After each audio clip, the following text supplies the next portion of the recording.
bail, petit bail. Petit bail, un gros bail. Petit bail, petit bail. Petit bail, un gros bail. Petit bail, petit bail. Petit bail. Petit bail, un gros bail. Un gros bail, oui. Petit bail, petit bail. Petit bail. Petit bail, un gros bail. Un gros bail.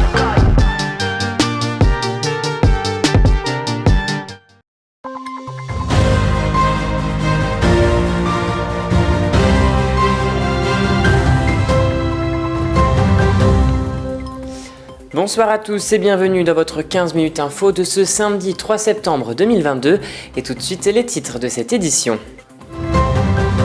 Le forum des associations de Saint-Dizier a fait son retour ce samedi à Saint-Dizier. Plus de 60 associations sportives et culturelles étaient présentes. Ce dimanche 4 septembre, l'amicale du chien d'utilisation de Vitry-le-François organise son concours annuel de ring, un sport canin alliant précision et rigueur. Un partenariat fort unit l'association des chiens guides d'aveugles et Ronque le Champagne-Henri grâce au développement d'étiquettes de bouteilles en braille. Et voilà pour les titres. Comme de coutume, lors de la rentrée de septembre, les associations de Saint-Dizier participent au Forum des associations Associativa, l'occasion pour elles de recruter de nouveaux adhérents. Un reportage réalisé avec Thiago Kergovic. Les associations sportives ont fait leur entrée à Saint-Dizier ce samedi grâce au Forum des associations Associativa. De 10h à 18h, Alex Décathlon, les bragards pouvaient découvrir le vivier associatif du territoire qui œuvre dans divers domaines, culture, sport, éducation, sociale ou encore santé. Plus les associations se croisent, plus elles se rencontrent, plus il y a des petites synergies qui se font et c'est de là qu'il y a des projets qui naissent. Et puis qu'il y a de l'encouragement aussi qui naît parce que quand on est bénévole, quand on est président d'association, franchement il faut de l'énergie et donc ça fait du bien probablement de se retrouver tous certainement et donc le faire là c'est une belle rentrée pour nous tous. Pour l'occasion, de grandes figures sportives bragardes étaient présentes toute la journée. La matinée a été marquée par la présence de Maurice Chanet, grand champion de boxe et originaire de Saint-Dizier. Vous savez, moi je suis là, je suis un garçon simple pour faire plaisir à tout le monde. Je crois que c'est tout à fait normal parce que la ville de Saint-Dizier m'a rendu plein de choses et c'est normal que je sois là aujourd'hui pour accueillir tout le monde. La nouveauté de cette année s'est illustrée par la présence de partenaires sociaux, l'AFPA, la mission locale Unicité ou encore l'école de la deuxième chance. Le sport et la culture aussi, c'est des ponts parce que ça nous aide, ça nous sort de nous-mêmes, etc. Et ça peut être des ponts vers l'emploi. Et c'est pour ça qu'on a fait venir ici un certain nombre d'associations qui ont accepté de venir, on les remercie infiniment, qui sont liées au monde de l'insertion professionnelle. Petits et grands ont pu s'initier aux activités proposées. Comme de coutume, des démonstrations étaient aussi organisées pour permettre aux curieux de découvrir de nouvelles activités. Et je vous le disais en titre, l'amicale du chien d'utilisation de Vitry-le-François organise son concours annuel de ring. Une vingtaine de participants sont attendus pour l'événement. Une occasion de faire découvrir le sport canin et les prouesses de ces bêtes à quatre pattes. Un reportage de Manon de Fontis.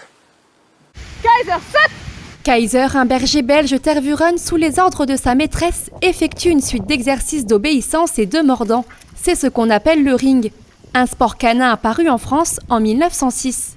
C'est une discipline qui est ouverte aux chiens qui sont seulement autorisés au mordant. Il y a 27 races avec un parcours avec des sauts que vous voyez derrière, de l'obéissance et du mordant. Précision et rigueur sont indispensables pour cette discipline qui demande plusieurs heures d'entraînement et une cohésion parfaite entre le chien et son maître. Eric pratique le ring depuis plus de 20 ans, accompagné de son berger allemand. J'ai pratiqué le ring pour le plaisir d'être avec mes chiens, la complicité canin qu'on a avec eux, puis la compétition aussi. Donc pour eux, c'est un plaisir avant tout, mais aussi le plaisir de se faire plaisir à leur maître, principalement. Après, il faut dire qu'ils aiment ça aussi. C'est quand même un sport pour eux, un peu comme quelqu'un qui fait du karaté. Eux, ils font du mordant, voilà. Pour découvrir cette discipline, l'amicale du chien d'utilisation de Vitry-le-François ouvre ses portes le dimanche 4 septembre lors d'un concours de ring afin de réunir les meilleurs chiens de travail de France. Et passons à présent à l'image du jour. Depuis ce vendredi, la ville de Vitry-le-François est présente à la foire de Châlons. Cette première journée a été marquée par la signature du contrat territorial au climat, comme vous le voyez sur cette photo, par le président de la communauté de communes Vitry-Champagne-Adaire, Jean-Pierre Bouquier, et le directeur des Vallées de la Marne de l'agence de l'eau Seine-Normandie, Jean-Christophe Inglard, accompagné d'une enveloppe budgétaire de 700 000 €, ce qui se traduira concrètement par différentes actions, des actions de prévention, de sensibilisation auprès des professions agricoles, scolaires, élus et grand public, mais aussi des travaux dans le cadre du schéma directeur de l'eau. Et restons dans la Marne, puisqu'en cette période de vendange, le Champagne-Henri a reçu la visite des membres de l'association Chiens Guides d'Aveugles de Ronques dans le Nord, Pas-de-Calais. Les personnes non-voyantes ou atteintes d'une déficience visuelle ont mis la main à la pâte. Un reportage d'Alison Godefroy. Tout commence en 2017 entre le centre Paul Corteville et l'entreprise spécialisée dans le champagne Yann Henry. Yann Henry s'est fait connaître dans le Nord, dans les Hauts-de-France et de l'autre côté, grâce à la bouteille de Yann Henry, le centre Paul Corteville s'est fait connaître davantage dans le département de la Marne. Ce partenariat est aujourd'hui un réel moyen de communication. Dès que l'un ou l'autre fait une manifestation ou un temps fort chez lui, eh bien, moi je suis présente sur les marchés de Noël par exemple, là, prochainement en novembre. Et puis là, Véronique me disait, je leur disais, nous en ce moment c'est les vendanges et la récolte du chanvre. Donc ils sont venus nous rendre visite et je vais leur faire visiter le pressoir, les vignes là, et puis l'après-midi le fauchage du chanvre. Voilà. Véronique est malvoyante. Aujourd'hui, elle et son équipe visitent les vignes. Les voyants, c'est coupe, il faut aller vite. Mais nous, on ne pourrait pas le faire en tant que non-voyants, puisque nous, on va trop doucement. On cherche, on positionne le sécateur au niveau où il faut couper, et après on descend la main. Vous avez vu, je descendais la main pour ne pas me couper, justement. Auparavant, plusieurs contre-étiquettes ont été imprimées en braille, le tout sur 500 bouteilles. Une édition limitée est née et s'est vendue rapidement.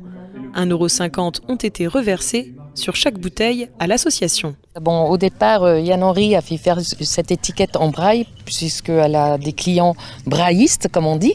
Mais elle voulait aussi faire une étiquette à notre effigie.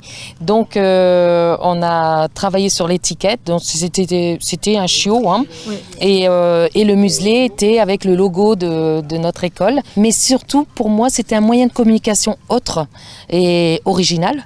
Donc, à travers les clients de Yann Henry et à travers nos ambassadeurs, on a pu faire un échange en plus de communication sur cette bouteille. Et pour certains, les vendanges sont une découverte. Evelyne est non-voyante. Depuis plusieurs années, un chien guide d'aveugle l'accompagne. Actuellement, en France, environ 61 000 personnes sont malvoyantes. Alors, c'est une maladie, c'est congénital. Et j'ai une rétinite pigmentaire, donc c'est une maladie dégénérative. Au fil des années, je perds la vue. Aujourd'hui, je vois les personnes, mais j'ai plus du tout de champ visuel. Et je suis dans un brouillard. L'association Paul Corteville a pour mission d'améliorer la mobilité et de renforcer l'autonomie des personnes aveugles ou malvoyantes. Les chiens sont formés et confiés gratuitement aux personnes déficientes visuelles afin de faciliter leurs activités quotidiennes. Le déficient visuel qui souhaite un chien est vu par un psychologue pour savoir comment il fonctionne dans la vie. S'il marche vite, s'il se déplace beaucoup, s'il ne se déplace pas beaucoup, s'il est grand, s'il est petit, enfin voilà, des tas d'éléments qui vont être importants lors de la remise du chien. Les chiens guides d'aveugles sont attribués suivant les profils et les personnalités. La personne non-voyante aura le droit à 3 chiens différents jusqu'à ce que l'affinité se crée. Ensuite, l'éducateur intervient 15 jours chez le ou la déficiente visuelle. Et voilà, c'est la fin de cette édition. Merci à tous de l'avoir suivi. Dans un instant, vos prévisions météo de demain présentées par Manon de Fontis. Je vous souhaite à tous et à toutes une très belle soirée et un très bon dimanche. Toute l'actualité qui vous concerne, à voir et à revoir dès maintenant sur puissancetélévision.fr et sur notre application mobile.